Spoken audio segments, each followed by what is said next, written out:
Štai. Čia duoda gerai, vyrai. Žemaičiai stumia aukštaičius į priekį. Palaikykit žemaičius! Taip.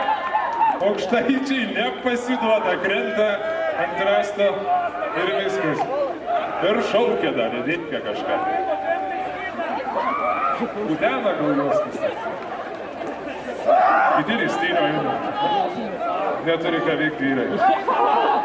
O, aukštaičiai veržiasi į priekį, bet žemaičiai turi svorio. Rastas kažkaip visgi nekyla nuo žemės. Taigi, manau, kitaip. Ketvirtasis kartas ir viskas išaiškės būtent dabar. Ar aukštaičiai laimės bent jau vieną tašką, ar grįžo į tokį revanšą. O kitas lenda į pilvą. Nu, žinai, bet ne tokiam tokį paristą, ne? Suprato žmogus. O žiūrėk, dar kitas bando. O, nu bet kai jis atsistos. Va, palaikykit čia žemaitis, tai Kaunas. Na taip, žemaičiai keliauja prie aukštaičių vartų ir aukštaičiai vėl blokuoja savo kūnų vartus.